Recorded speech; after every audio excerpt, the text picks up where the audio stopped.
Dr. Sunil Pai is another conventionally trained medical doctor that has stepped outside the box and is now using nutrition to help people get healthy.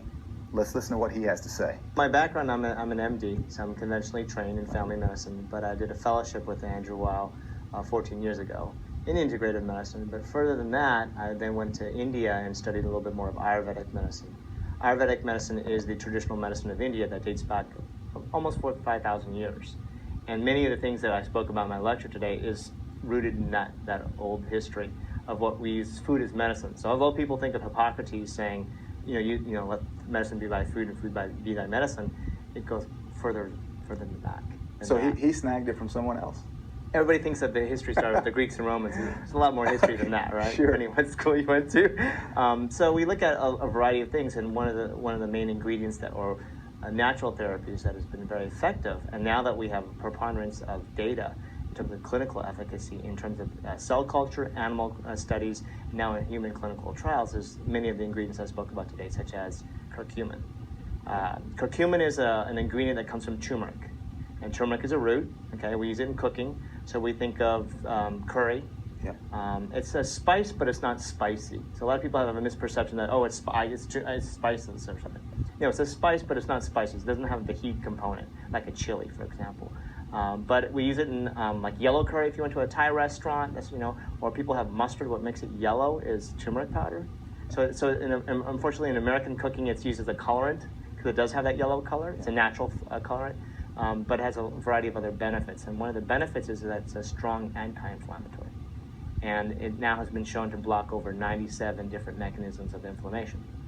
And so eating it as a food or even taking it as a supplement has a variety of benefits. And we can see a lot of data showing the supporting use of why we have using this historically in our past, and also now what we use now in clinical trials as a supplement. And many companies now are looking at how to do it pharmaceutically as well. Most of the data right now, there's 5,000 published studies on the benefits of curcuminoids. Okay, but now in the last 10 years, there's a lot of data now on how that affects cancer cell growth. And through these mechanisms of inflammation, like NF-κB, which I talked about today, one of the major switches of the immune system, COX enzymes, LOX enzymes. These are things that we take certain drugs like, say, ibuprofen, Motrin, Advil, Celebrex. But the nice thing is with the curcumin is that we have no GI, kidney, or liver side effects. So we can take this in higher doses or lower doses, and even, I didn't mention it today, but I forgot to mention that India, for example, has the lowest dementia rates in the world. And one of the issues that we're looking at, well, why? As a culture, and it's not that they're smarter people, is that we're finding out that they consume about 25 to 50 milligrams of turmeric daily over their lifetime, and that prevents inflammation in the brain. Wow, that's very interesting. Now, one of the things that I heard you say earlier in your lecture was that the gold, frankincense, and myrrh in the Bible, the gold could have been turmeric? From what we're looking at historically, the gold may be referenced as turmeric.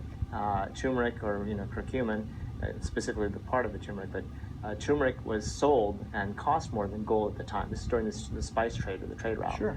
And it's always nicknamed the golden spice, we'd say. And so there's a lot of reference that the myrrh, myrrh is Google, which is not the website, but Guggul. It's some people hear of Google lipid as a product or products out there. Google is an Ayurvedic herb, has anti-inflammatory effects and cardiovascular benefits, like lowering cholesterol. And then finally, frankincense, which is boswellia. So the three main herbs that were brought, the gift to the Magi, came from wise men.